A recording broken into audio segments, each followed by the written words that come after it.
기쁜 안식일에 여러분들과 함께 예배를 드리게 되어서 매우 행복합니다. 사실 오늘 아침에 GPS를 열어보니까 로마 린다 교회보다 요발 린다 교회가 가깝더라고요.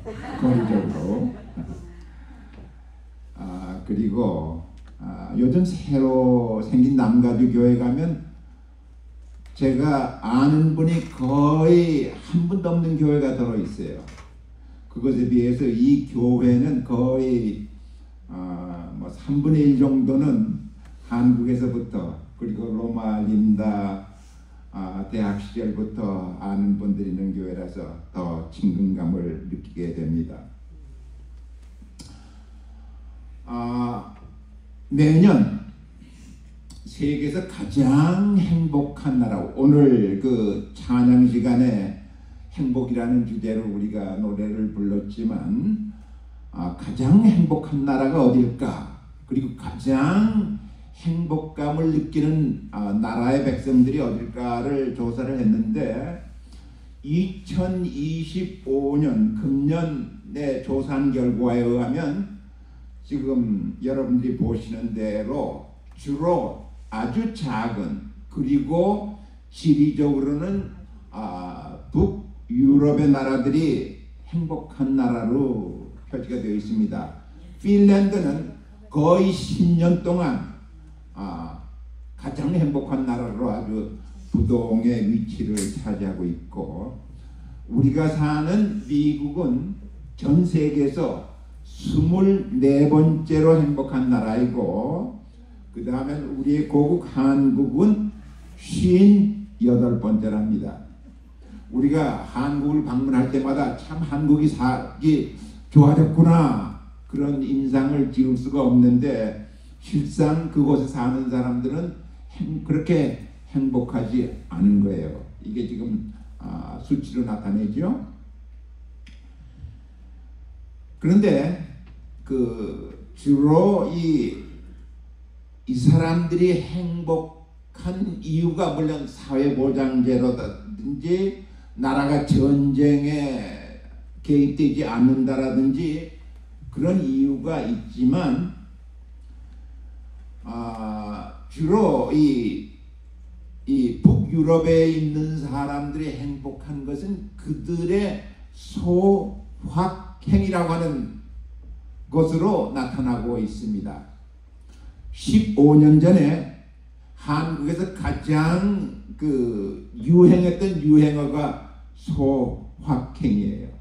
그리고 한국 사람들이 일시적으로 유행하는 언어 가운데 잘 많이 이해를 했고 또 실천하려고 애썼던 것이 소확행입니다. 소확행은 줄임말인데 소소하지만 확실한 행복이라고 하는 것입니다. 그리고 이게 덴마크어로는 하이게. 저에게도 소확행이 있습니다. 그것은 매달 찾아오는데 매달 월말이 되면 제가 기다리는 것이 있습니다. 그것은 매달 월말이 되면 교회 선교부에서 가정과 건강, 시조, 교회 진함을 배달해 줍니다. 상당한 시간을 컴퓨터나 아이폰으로 시간을 보내다가 월말이 되면 화면에서 지면으로 바꿉니다. 그 소확행이라고 하는 것은 무슨 특별하게 수천 불의 돈을 써서 외국 여행을 한다든지 무슨 큰 파티를 한다든지 그런 의미에서 소확행이 아니라 이렇게 주말에 사랑하는 가족들과 더불어 낚시를 한다든지 혹은 산행을 한다든지 이러한 것들로 이제 유럽 사람들이 행복감을 느끼는데, 저에게는 월말에 전해지는 가정과 건강 시조 교회 진함을 통해서 전혀 예상하지 못했던 제목으로 우리에게 새로운 지식과 정보 그리고 깨달음을 주는 이러한 것들이 있기 때문에 저는 일단 이것을 가져오면 그 안식일 오후와 그 다음 일요일까지 거의 다른 것은 보지를 않고 여기에 나오는 귀중한 글들을 읽으면서 소소하지만 상당히 행복감을 느끼고 있습니다. 그런데 그것은 우리에게 이렇게 화면에서 지면으로 시선을 바꾸는 것 이상으로 우리에게 어떤 작은 글들이, 짧은 글들이 우리에게 따끔한 힘을 주면서 저에게 자극을 주고 저에게 새로운 눈을 열게 하는 그러한 경험들을 하게 됩니다. 첫째, 이러한 글들을 통해서 시조나 가정과 건강이나 교회 진함을 통해서 우리에게 가르침을 주고 때로는 깨우침을 줍니다. 전에는 내가 이렇게 알았는데 그것이 아니었구나. 그러면서 뉘우침까지 줍니다. 사람은 자극을 받아야 성장합니다. 그런데 우리가 받아보는 이 월간지들을 통해서 우리가 소소한 행복뿐만 아니라 우리에게 지적으로, 영적으로, 교양적으로 자극을 주기 때문에 우리를 성장케 한다고 하는 것입니다. 우리가 지금 이번 과에 그 예언을 주제로 공부를 하고 있는데 예수님께서 많은 예언을 하셨습니다. 예를 들면 마태복음 24장에 이 세상 종말에 어떠한 일이 일어날 것인가에 대한 예언을 하셨는데 그 당시 아주 짧은 시간 안에 이루어질 두 사건에 대해서 예수님께서 예언을 하셨어요. 이 성전을 헐라. 내가 사흘 만에 다시 지으리라. 그것은 당신의 죽으심과 부활과 승천을 의미하는 예언이었습니다. 그 다음에 예루살렘 성전을 보고 돌 하나 위에 덮이지 않을 만큼 철저하게 예루살렘 성전이 멸망할 것을 예언했습니다. 그런데 그 두 예언이 그 말을 들은 사람들의 평생에 이루어졌다고 하는 것입니다. 물론 예수님의 죽으심, 예수님이 사흘 만에 부활하심으로 성전을 하고 다시 지은 사실과 그 다음에 실제로 예루살렘 성전이 유대인들의 모든 것의 중심이었던 그 예루살렘 성전이 주후 70년 로마 군대에 의해서 철저하게 파괴되었는데 돌 하나 위에 첨놓이지 않을 만큼 철저하게 폐망이 되었습니다.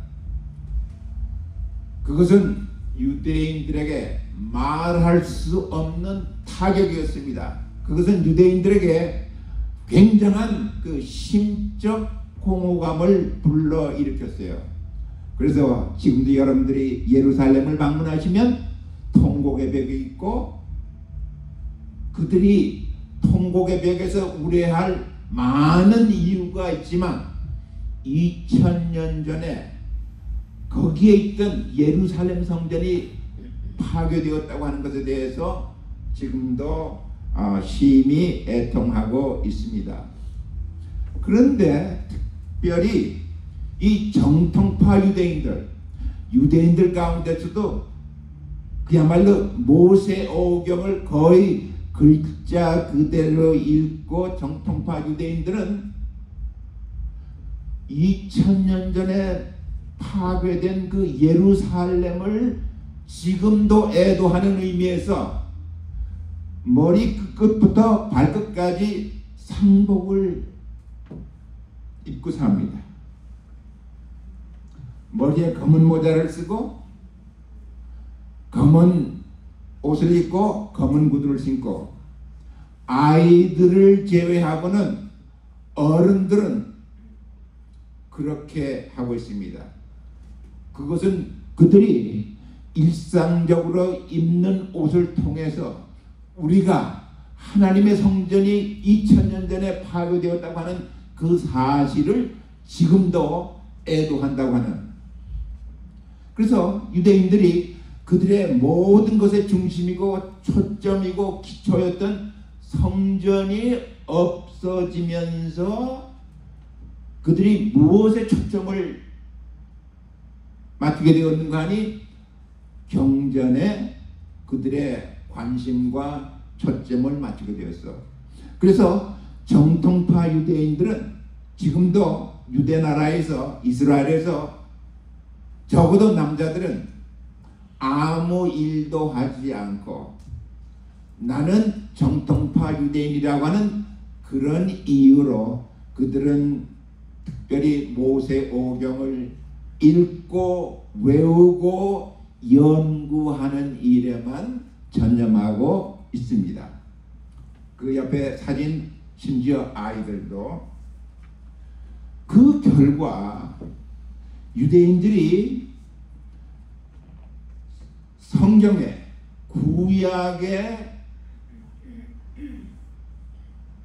굉장한 관심과 노력을 들이면서 그들의 책의 백성이 되었고, 그 결과로 유대인들은 이 글과 자주 하는, 가까이 하는 그러한 백성이 되었습니다. 그 결과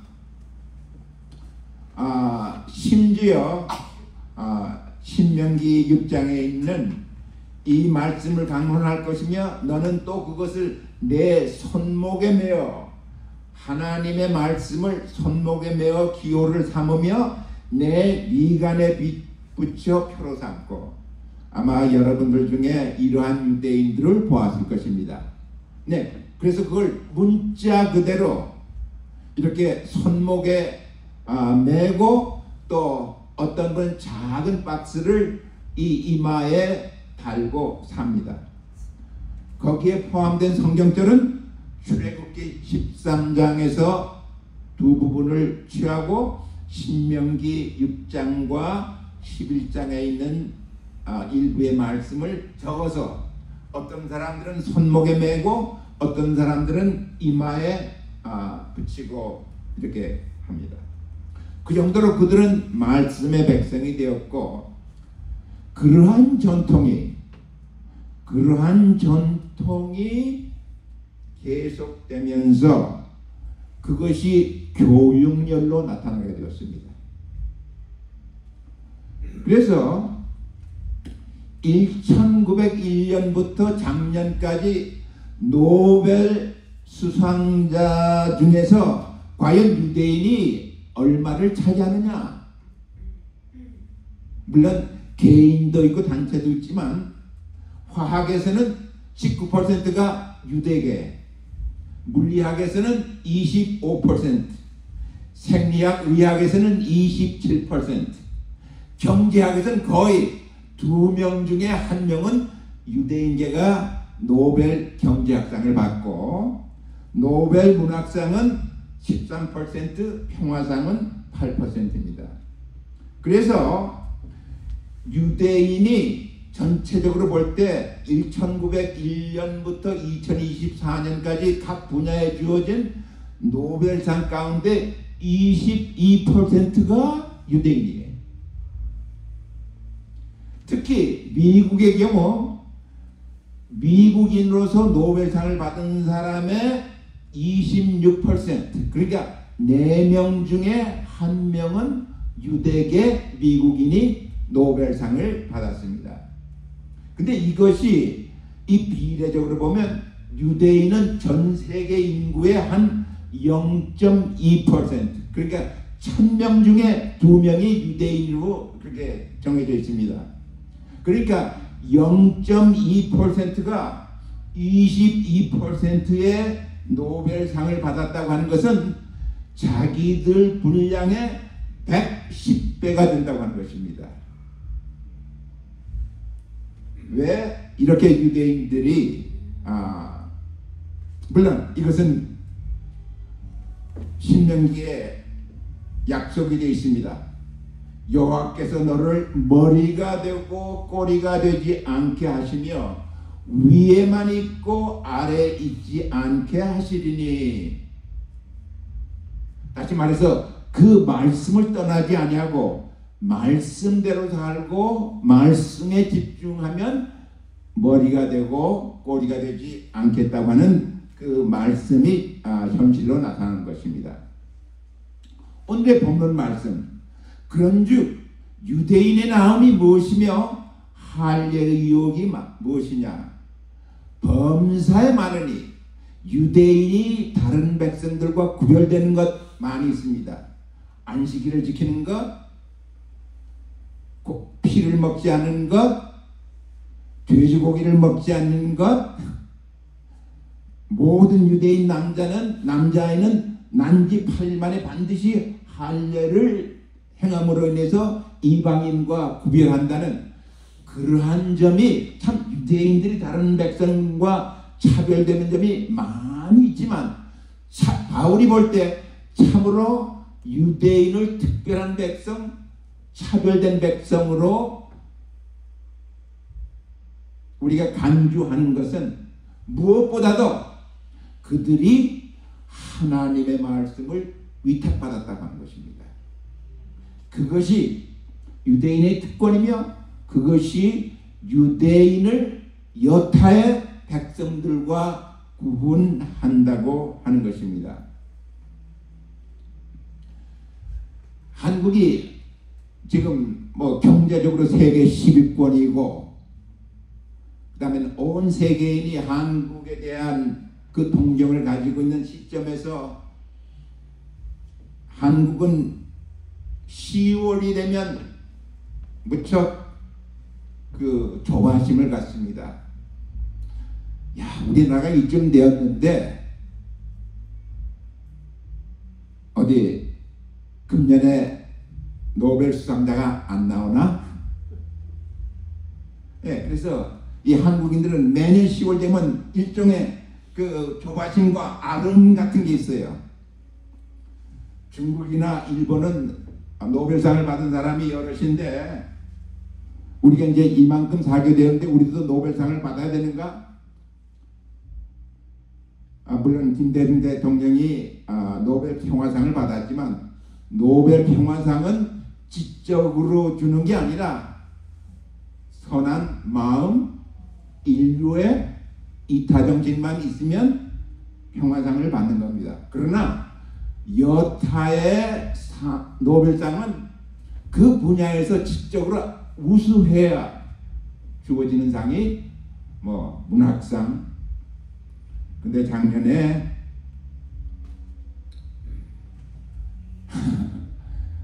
그야말로 단군 이래로 한국에서 노벨 수상자가 나왔습니다. 아시는 대로 한강이라는 여류 작가가 채식주의자라는 그분의 대표적인 작품을 썼고 그의 작품으로 노벨 문학상을 받았습니다. 제가 그때 한국에 있었는데 소식을 듣자마자 제가 교보문고로 달려갔어요. 절판이 돼서 한 권도 못 샀습니다. 한 2주에 가서 이제 한강 작가의 책을 한 너댓 권 사서 다 읽었습니다. 제가 맨 처음에 이 채식주의자라고 하는 내용은 전혀 모르고 제목만 봤을 때 혹시 이게 안식일 교인에 대한 책이 아닌가 그랬어요. 우리가 채식하면 무슨 어떤 이념이나 어떤 신념 없이 내 건강을 위해서 단순하게 채식을 할 수 있는 겁니다. 그러나 채식주의자 하면 그것은 단순한 건강의 이유 때문에 채식을 하는 것이 아니라 어떤 이념이나 신념 때문에 채식을 한다는 그런 뜻이 되죠.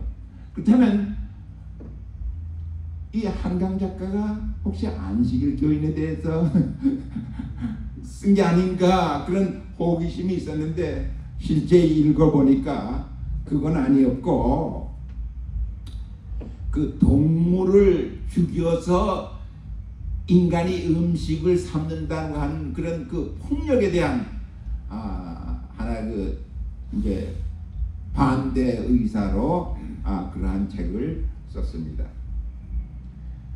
근데 시조가 10월에 있었던 이 한국의 경사를 시조 금년 1월호에 나의 채식주의라고 하는 제목으로 썼습니다. 이 글에서 뭐 여러 말이 있었지만 무엇보다도 채식이라고 하는 것은 원래 하나님이 원초적으로 계획하신 인간을 위한 음식이었다. 씨와 과일 맺는 채소를 하나님께서 허락하셨고, 육식이라고 하는 것은 노아 이후에 불가피해서 인간에게 허락한 음식이었다. 그리고 구원받은 성도들이 영원한 하늘나라에서 궁극적으로 먹어야 할 음식은 채식일 것이다.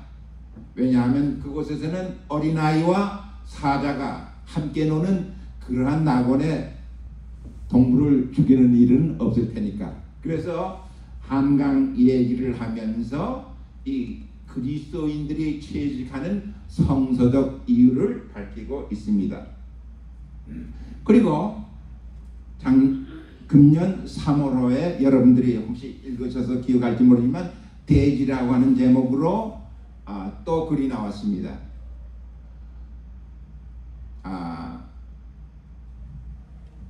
왜 그렇게 한강이 유명해졌는가?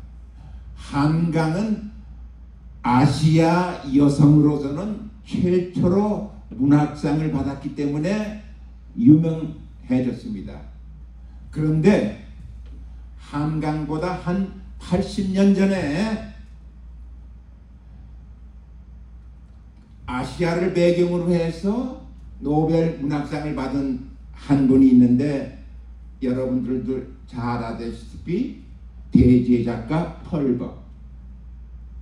이 펄벅은 사실 한국인들에게는 혼혈아의 입양아를 전적으로 후원했던 재단이 펄벅 재단이었습니다. 근데 그 펄벅은 여자로서 문학상을 최초로 받은 작가일 뿐만 아니라 아시아를 배경으로 해서 그가 40년 동안 살았던 중국의 근대사를 그의 대지나 여러 작품을 통해서 서양에 알렸다고 하는 점에서 노벨위원회가 아주 그에게 최초로 문학상을 주었습니다. 여자에게. 우리 재림교회는 독특합니다. 목회사업은 뭐 어느 교회나 어느 교단이나 공통적으로 하고 있는 것이지만, 우리 재림교회는 한국에서나 미국에서나 교육사업, 의료사업, 출판사업을 통해서 우리가 우리의 기별을 증거하려고 하는데, 한국의 경우 이제 이 순환은명학교와 삼육대학교, 순환병원과 서울삼육병원, 순환출판사와 서울시조사,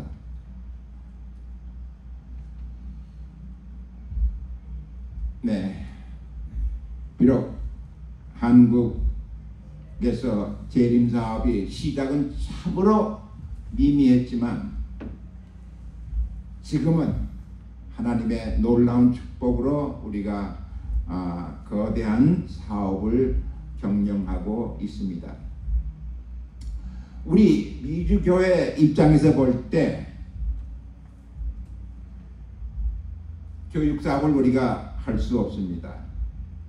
의료 사업을 우리가 할 수 있습니다. 사실 교육 사업하면 학교는 그 교육을 받아야 할 학령기의 인구에게만 열려 있습니다. 병원은 환자에게만 주로 열려 있습니다. 그러나 출판 사업은 우리가 출판하는 출판물은 남녀노소를 불문하고 시간과 장소에 관계없이 우리가 선교적 접근을 하는 것이 출판 사업입니다. 다행히 오성훈 목사님을 비롯해서 지금으로부터 한 50여 년 전에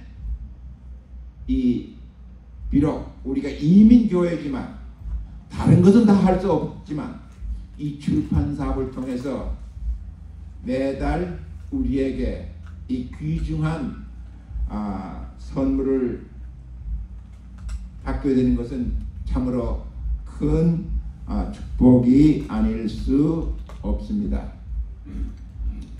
다시 그런즉 유대인의 나음이 무엇이며 할례의 유익이 무엇이냐?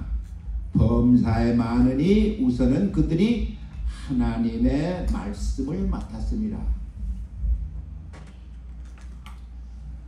여러분들이 작년에 시조 77권 가정과 건강 67권에서 144부를 건너가셨습니다. 시조사에서 여러분들이 이렇게 많이 노력했음에도 불구하고 금년에는 좀 더 올려주십시오 해서 시조 3부 가정과 건강 3부를 더해서 150부를 해달라고 부탁을 하고 있습니다. 네, 이건 뭐 여러분들이 다 아시니까 제가 다음에 얘기를 하겠습니다. 1956년에 아케 바이킹이라고 하는 스웨덴의 한 선원이 어느 날 먼 곳의 아름다운 어떤 분에게라는 쪽지를 써서 병에다 놓고 바다에 던졌습니다. 이 병이 발틱해를 지나서 북대서양을 거쳐서 조류를 타고 지브랄탈 해협을 통과해서 시실리에 도착했습니다. 어느 날 한 처녀가 시실리의 한 처녀가 해변을 걷다가 빈병을 발견했어요. 자세히 보니까 그 안에 쪽지가 들어있어요. 아케 바이킹이 보낸 쪽지였습니다. 이걸 보고 이 처녀가 다음과 같이 답장을 했습니다. 비록 아름답지는 못하나 이 작은 병이 이토록 멀리 나를 찾아온 것은 기적입니다. 그래서 답장을 보냅니다. 이 답장을 받은 아케 바이킹은 두근거리는 가슴으로 시실리에 날아가서 그 처녀를 만났습니다. 그리고 교제 끝에 결혼을 했습니다. 여러분이 우연히 보낸 그리고 우연히 준 시조나 가정과 건강을 통해서 예수님과 그분을 짝지어서 영원토록 함께 살 수 있는 그러한 인연을 우리가 이러한 인쇄물을 통해서 할 수 있다고 하는 것입니다. 그래서 화이트 여사께서 이렇게 말씀하셨어요. 여러분, 사실 우리가 교육사업, 의료사업 이런 것을 했지만 화이트 여사는 사실 저자였습니다. 그리고 제일 먼저 한 것이 출판이었습니다. 그래서 재림교회는 시작부터 책의 백성, 글의 백성이었습니다. 미국에 1,000명 이상이 하루에 회개할 것인데 저들 중에 대부분이 우리의 출판물을 읽는 데서 그들의 최초의 회심을 경험할 것이다. 오늘의 본문 말씀을 좀 우리 입장에서 다시 좀 해석해 보려고 합니다. 그런즉 재림 교인의 나음이 무엇이며 안식일의 유익이 무엇이냐? 범사에 많으니 우선은 그들이 현대 진리 새 천사의 기별을 맡았음이니라. 여러분, 우리가 여타의 기독교인들과 차별되고 구별되는 것들이 많습니다.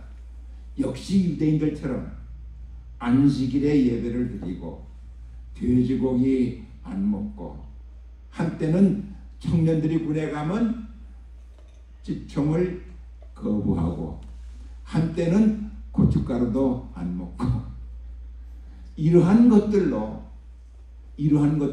우리가 다른 기독교인 혹은 일반 한국인들과 차별화되고, 그것이 때로는 편견이 되어서 우리에게 부작용으로 작용해 왔던 것은 사실입니다. 그러나 이 바울의 로마서 3장 1절 2절을 다시 우리의 입장에서 재해석을 한다면, 우리의 독특성, 우리가 차별화되는 것은 안식일이나 세식이나 이러한 것이 아니라 우리 세대를 위해서 우리가 받은 독특한 이 현대 진리, 그리고 하늘과 땅과 바다와 물의 근원을 창조하신 하나님을 경배하라고는 이 세 천사의 기별, 이것이 우리로 하여금 모든 사람들과 구별된다고 하는 것입니다. 그러한 기별들이 간접적으로, 때로는 직접적으로 이러한 글들을 통해서 우리 주위의 모든 사람들에게 증거된다고 하는 것입니다.